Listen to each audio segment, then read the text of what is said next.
What is up guys, Alex from Lakey Wargames here and welcome to today's video. Today we're going to be looking at, will 10th edition save Warhammer 40k for me? Let's find out.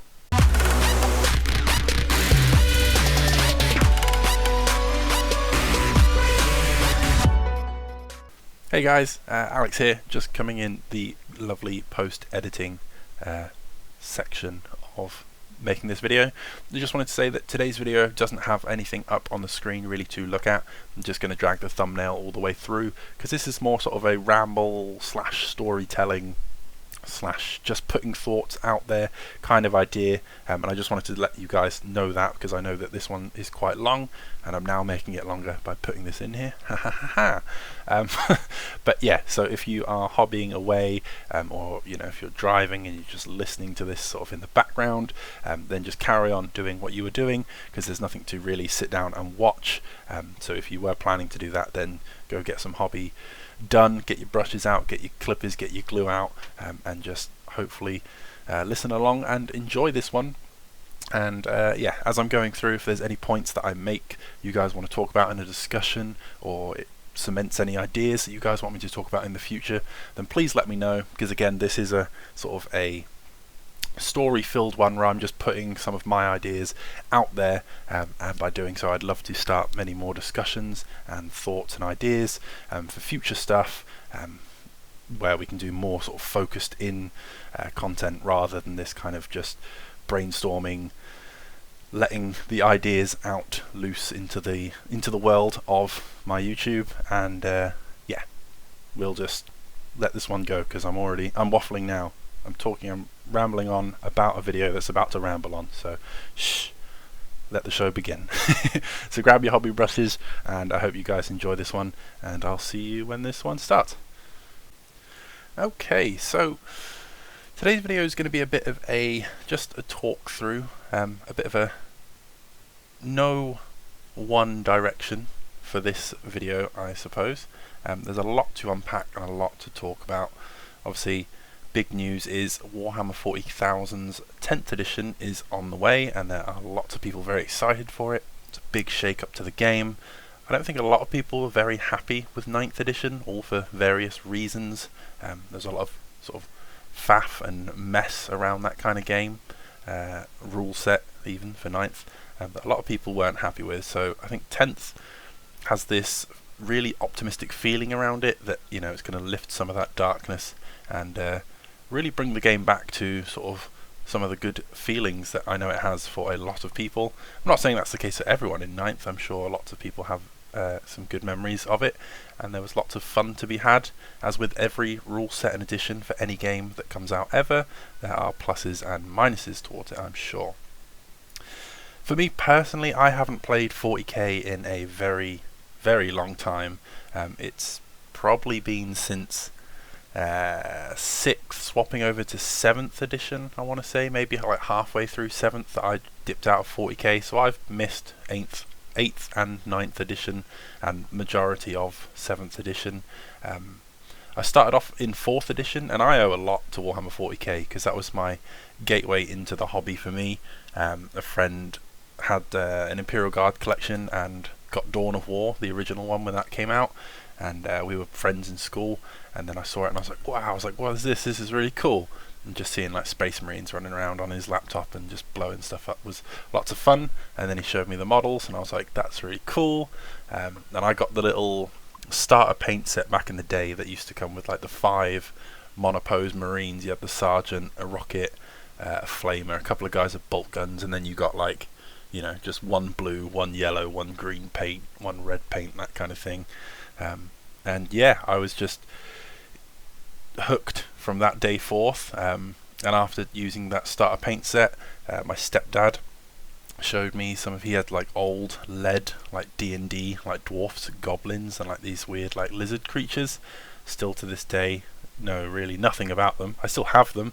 They're really cool and they're part of my like prized collection. I haven't repainted them at all throughout the years.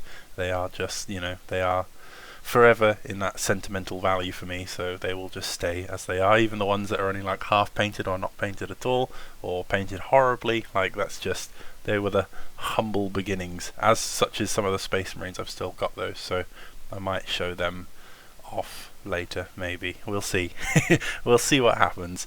But yeah, anyway, so that starter little paint set in 40k was like my gateway in, and then I got taken down to the shop by my parents. I played the starter edition, the starter box set of the Battle for McCree box set with the Space Marines vs Tyranids, and then I was very lucky to get one of those for Christmas around that time. And yeah, then I was just hooked. I become a Space Marine player for life at that point. Space Marines all the time, as I'm sure a lot of people, especially when they're younger, you see these big superhuman guys in power armor just blasting their way through stuff and like punching holes in walls, and it was just very cool, thematic to the mindset, and the models looked sick, and just, yeah, that was just it. I was just in. And yeah, 4th edition was the first one that I really played that game to death. People from school, down the local games workshop, like little hobby nights, used to go to it was on Sunday evenings. They used to do like the core club or whatever it was called. It was like the under 16s kind of like beginners thing where you stay in the store till like 7 o'clock at night. The store shut at like 4 o'clock on a Sunday, and then those last 3 hours were for games, so much like gaming clubs are now, but obviously houred different for a younger audience. But yeah, I played so many games of Warhammer 4th edition, 40k 4th edition, that just I couldn't even count. I've probably played more games of 4th edition now than I have like any other system at all. And that rolled in the same for me for 5th edition. 5th edition was fantastic. I remember the changeover. I remember the hype like around the store from the older guys and even us and like the younger thing, and all the people I used to play with in school and that kind of thing. And it was just like magic. It was just amazing. And I know there's some nostalgia to that because I was a lot younger. Obviously, if it was to happen now, Age of Sigmar is my main game. I'm sure a lot of you will know that from my channel because that's the sort of tactics, the things that we base around. I used to have a lot of 40k videos on this channel. Little fun fact, it used to be called Grimoire's Painting was the name of the channel. It was all centered around 40k orcs, and that was going to be my big thing. It was going to be a massive orc channel. But yeah, as I sort of fell out of 40k, which we'll go into later on, yeah, I decided to change it all up. Lakey Wargames as a play off a nickname for myself. It was given to me during my football years, so that's where that came from. We're doing all the nostalgia in this video, it's great. Yeah, so it became Lakey Wargames. I used to have some like copyright protected like music and things in some of the older videos because I was a lot younger back then. Didn't really pay attention to all that kind of thing, and yeah, so I ended up pulling that all down.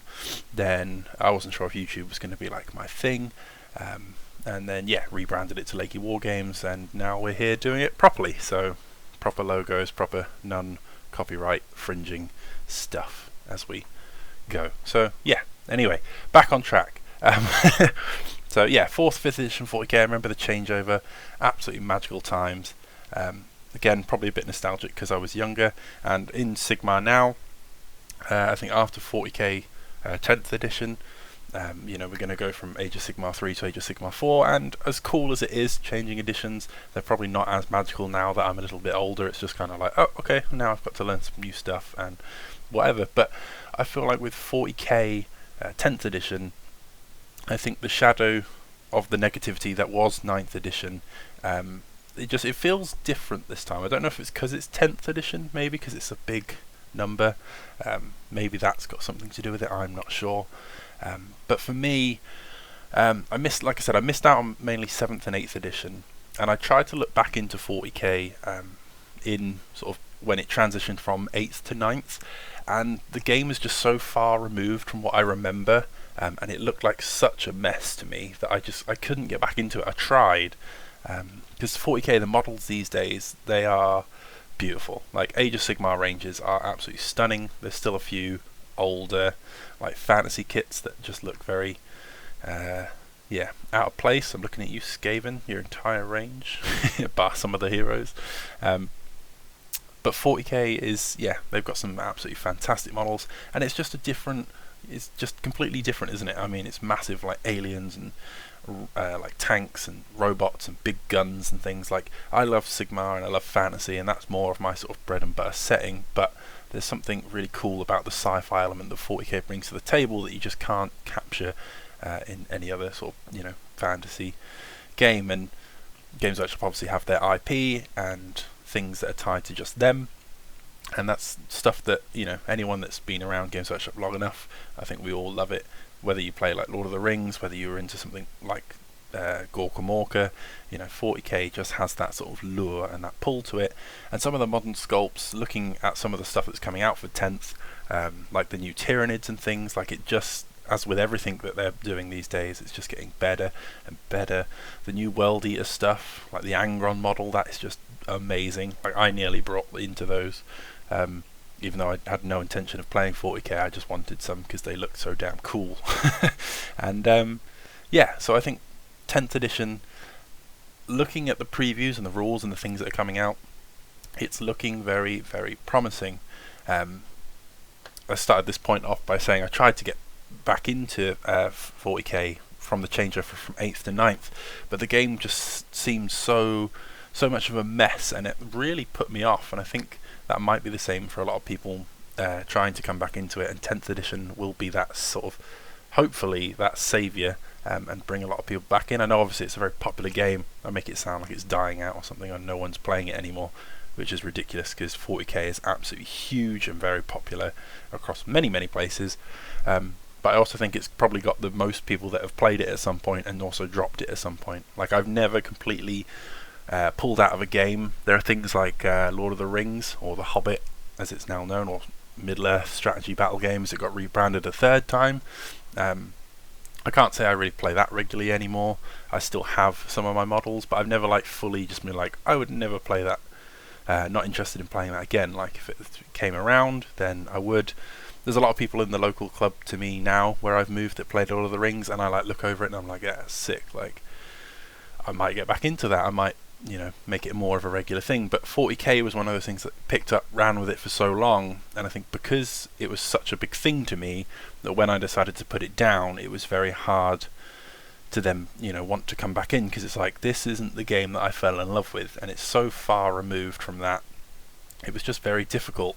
And it's very complex as well, which is something I think 10th edition, looking at some of the articles that have came out from Warhammer community, and there's a really cool channel called Auspex Tactics. I'm sure if you guys are into 40k and listening to me, you probably already know of that channel, and he does sort of all the up-to-date news, rumours, discussions, tactical videos, really nicely summarised, just straight to the point, no mess around waffling like I seem to be doing.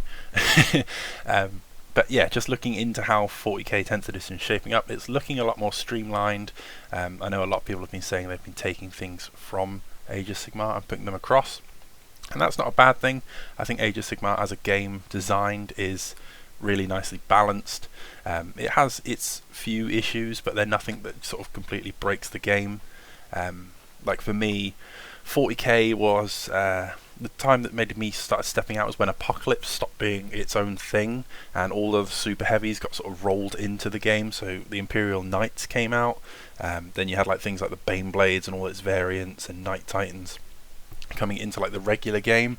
And at the time the rules were just, oh man, that was a mess. Like, if you didn't have a knight or something on your team, it was just like ridiculous. It was just, yeah, you've put down your 30 Space Marines and I'm going to take them off with this one shot. Like, this one cannon can just kill all of them. And I was like, oh, okay, thanks, great, yeah, fun. But that's obviously all been a lot more balanced out, and yeah, it looks like a very cool, streamlined and put into place sort of gaming system, which is what I think 40k really needed. As much as you have things in AOS that are very sort of strong and punchy, you can do things like screening them out. A lot of it comes from sort of combat. I know it's obviously harder to balance in 40k because 40k has all these big cannons, these big machines. It's a lot more range projection, firepower in 40k because that's what it's all about. It's about the big guns. Sure, you've got loads of combat in there, but there's a lot of things about big guns doing big nasty damage. And that's fine. It's just, harder to balance when you've got someone who gets turn 1 and they can just blast half your army off the table before you even sort of had a go, kind of thing. Whereas you don't get that so much in Sigmar because it's a fantasy setting. The range projection, it is there and it can be nasty. Anyone who plays Sigmar knows, if you've been hit by a shooting heavy army, how horrible it can be. But there's more limitations, more counters to it in Sigmar just because of the setting. So I do give that to the 40k rules designers. Obviously it's a lot harder. But it wasn't just that for me when I tried to come back in. In the old school days you had things like even just the unit profiles. So I look at what they call them now, data cards on 40k, and in 9th edition you've got like everything on one thing, like all the weapon options and all the stats for that same thing on like one unit profile. It's like, I don't need so much stuff in like one place, just make it nice and simple. So when I used to play in 4th and 5th edition, the codexes used to just be, you know, the usual. You've got all your stories, your fluff at the front, then you've got the gallery, then you'd get to like the war gear section, it'd be like an armory section, and in the armory it would tell you like, here's all your ranged weapons, here's all your melee weapons, and it would, you know, tell you all their profiles and what you can do with them. Then you go forward onto that, and then you had your unit profiles. So then it was like Space Marine, here's stats for your tactical squad, and then all it would say in the unit profile would be like, this unit is eligible to take X, like 1 heavy weapon. If you take 10 guys, like the sergeant is allowed this bit of the armory section. And then when you went to the back of the book, it was just, here's a page with all your points on, here's a page with all the weapon profiles summed up, like just their stats. It would be like range, strength, you know, AP, damage, that kind of thing. And then their little special rules back then, you know, they're coming back now. It's hard for me to talk about that a bit because obviously being out of 40k so much, I am trying to get back into the loop of all the universal rules and things, but some of them have got the same names but do completely different things, so that's going to be hard for me to muddle my head around for a bit. But yeah, it was just so much cleaner, like the books were so clean, and when I tried to look back into them between that gap of 8th to 9th edition, I was just like, what is this? Like, I know I've been away for a while, but like, this is just a mess. Like, it was just giving me a headache trying to figure it out. But looking at the stuff that they're changing for 10th, it's looking a lot cleaner, so that'll be nice. One of the things I really do love, and I do have to give it, is they've now got the objective capture thing for each of the units. So on their data card, you have a objective capture number, and that means that particular model is worth like X amount on an objective. So like your regular troops will be worth 1 point each, but then like a big tank's worth like 5, or like a certain character might be worth like 5. And I think that's a really cool concept, and I really like that. That's something that appeals to me. It makes me want to play it more, because that gives some sort of utility options to certain units depending how they write them. Things that might not be so punchy might be worth more on objectives, rather than just saying I've got more guys than you. It's kind of, you know, you've got 5 guardsmen and I've got a dreadnought or something. It's like, yeah, okay, well, you've got 5 times the amount on the objective than I do, but really that dreadnought, you know, thinking about it, is so much more of a threat to those 5 guardsmen that it should just be worth more in capture weight, which is something that they've got nowadays. So that's cool. It makes elite armies a lot more viable, a lot more fun. So yeah, that's looking really cool for 10th and is a big plus in my opinion. Another big change, and this is going to make me sound really old, but I remember when vehicles had, and I know this hasn't been the case for many years, for quite a few editions, but when vehicles used to have AVs, so they had armor values, and they didn't have a toughness value, so you actually had like armor plating on tanks, and then you would work out the difference between your strength and your armor value. The maximum armor value back in the day was 14. That was like Land Raiders, Monoliths, that kind of thing. And then your strength, your maximum strength toughness stats could be 10. Looking at some of the stuff now, obviously I know it's all been redone, so tanks are now like toughness 12, and some of the guns are like strength 18. Like I looked at I think it was the profile for like the rupture cannon on one of the big Tyranid guys, and yeah, it was like strength 18, like damage. It's like 2d6 or something like that, so it could be 12 damage, and I was just like, whoa, I was like, the stats in this game have really changed. But yeah, I think it's got good and bad points for me as a player returning into it, but I guess overall for me it's just very different. So yeah, as long as that all gets balanced properly, because looking at some of the stuff now, some of it just looks so strong. But again, that's probably just my brain comparing it to like 4th edition rules. Again, looking at the Tyrannid article, you've got like a Swarm Lord who has like, he's now got like 8 attacks, and each one does like 3 damage or something like that. And I was like, I remember you being punchy, but things in the game weren't that punchy, so things are probably now like tougher, and there's a lot more counterplay to it and things, I'm sure, as I look more in depth into it. It's just ramblings of someone who's been away for a long time. So yeah, I know I'm kind of waffling on in this video, but I want to open it up to like anyone who is in this sort of same boat, or anyone who's been around 40k for a long time, has noticed these changes and how you feel about them. I just want to be able to put this out here. It's almost like a memoir of Lakey and the transition into 40k and coming back into 10th. Will I do it? I don't know. But yeah, just seeing some of the changes and some of the positive things. So again, like that capture weight rule, really cool. Seeing them clean up the data cards, because that massively put me off when I looked back into it in that 8th to 9th thing. I was just like, what is this? Like, this just looks... I don't want to figure that out, because it just, there's so much in such a small, this should be simple, like just really off-putting. So what I've seen, some of the positive changes are just really cool. Obviously the models being absolutely amazing. I had a little look at all the factions and stuff. I used to be a massive Orc player, started off as a Space Marine player. I've collected a little bit of everything here and there throughout the years, but I mainly went from Space Marines to Tyrannids to Orcs. And they were like my 3 main factions throughout many of the years, and I think getting back into it would probably be Marines again now, because with the Primaris thing, oh, that's a topic for its own day. But yeah, the lore thing with the Primaris, when they first came out, I think in my head I would rather have them just gone, we're rescaling the Space Marines, we're going to slowly replace the kits, and then just sort of 1-for-1 traded them. This big mess of like who might get replaced, who might not, who is, who isn't. This is a separate unit kind of thing. Like Primaris are really cool, and it's nice that they kept the Firstborn, because obviously there are so many people out there with thousands and thousands of pounds worth of like Space Marine collections that if they just outright swap them, you know, it makes tournament settings very difficult if you're like, you know, your Marines are now all like 2 inches too small. Because obviously line of sight, things like that. So I get it, it's a very difficult place to put themselves in. They're slowly fading them in and out, but that was another thing that put them off massively for me for Space Marines. The cool things for me were like drop pods, like the drop pod assault thing. I remember that when that kit first came out, like the plastic drop pod, and just really thematic things like that. Not being able to use certain transports as well, like the Primaris couldn't use like the normal Land Raider, and then you had to use the Repulsor, and it was just kind of like, but I don't want that, I want the old school cool Land Raider. Things like that. And in 10th edition, it seems from the article that I was looking at that the transports for Marines are opening back up, so Primaris will be able to use drop pods. It hasn't been 100% confirmed who can and who can't. Not everyone will, but the same with Land Raiders as well. So that's really cool if they can just fix that, because I think that would be the sort of road that I would be interested in. For me, I wouldn't be interested in going back into like competitive 40k. I think I might buy a few things just to build, paint, experiment with on like a hobby front.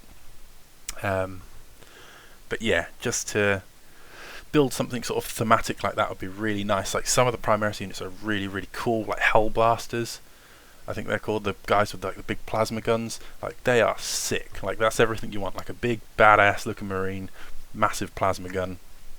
As a unit, like they just look so cool, but you want them coming down on like a drop pod or something. Like that would just be so badass, just to have that land and then all those guys jump out. Game balance wise, again, I know obviously drop pods can be very yeah, that thing that I was talking about before, 40k can be hard to balance. I remember back when those drop pods came out, it was very oppressive sometimes, because it was just like, oh, you don't have an army on the table and I can't really do too much, and then they're all going to come down and just blast my army to pieces, and I can't retaliate to it because yeah, I have to wait for you to come down first and you're going to get that first shot off. But it was cool, it looked cool. So yeah, those coming back would be massive, you know, opening up that sort of Marine cross-play, I think, because yeah, that was such a big thing. The Primaris mess is its topic of its own, but seeing that slowly come to fruition is nice. And the last thing that I've seen that was really cool, that's very thematic from back in the day, that would pull me back in as a player, is the characters being able to join units again. So that always used to be a thing back in like the 4th, 5th edition, that characters could just join units. You can have your captain leading that that command squad, and it was just very cool, again very thematic. And that's coming back in its own way, that characters can join units. I've always loved the idea of like that was one of the things I loved in fantasy back in the day, was when you used to get, you'd be like, here's my 20 like Tomb Guard, for example. It's like, and then I'm going to put my battle standard bearer in there, like the guy I've given the big relic to.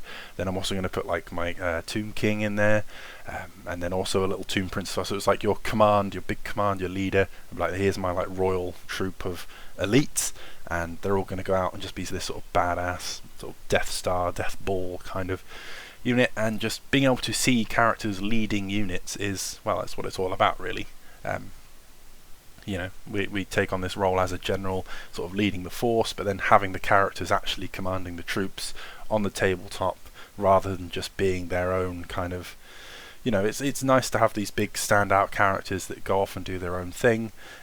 Remember when Lone Wolf Terminators came out for Space Wolves, and they were literally just like, the backstory to them was they were in a unit of guys, all of their squad mates were gunned down, they're like the lone survivor, so they get put into an army, and they're off to avenge all their friends, and they had like full access to the armory kind of thing, and they would just be this big badass hero and just be like, I'm just going to walk off, do my own thing. That's cool, but for the actual command structure of armies, being able to put those sort of semi-smaller leaders into squads and be able to boost and guide them is very thematic and very cool, and seeing that coming back for 10th edition is another big plus point in my mind.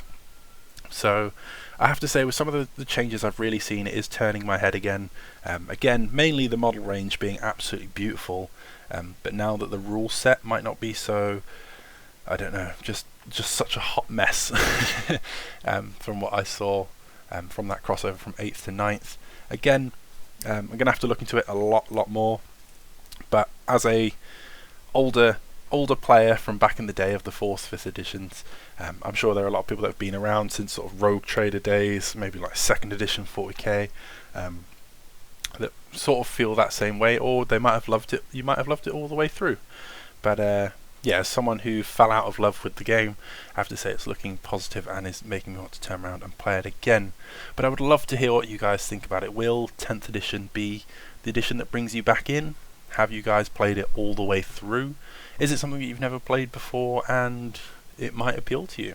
I would love to hear all your thoughts in the comment section down below. But yeah, for me, I think 10th edition is looking good, and it might bring me back into the fold, and then we might be opening up more doors for lots of 40k content here on the channel, as well as obviously keeping all the Age of Sigmar stuff. But yeah, thank you for joining me on this ramble. If you've made it all the way to the end, I would be very surprised. But yeah, thank you very much. As always, stay safe and happy wargaming. Psst! Hey you! Did you know that Lakey Wargames now has an official eBay store? You can buy yourself all kinds of pre-painted and new on sprue hobby goodness and support the channel at the same time. There's a link in the description below if you want to check it out. I'd greatly appreciate it, and it's a fantastic way to support the channel. Okay, see you in the next one.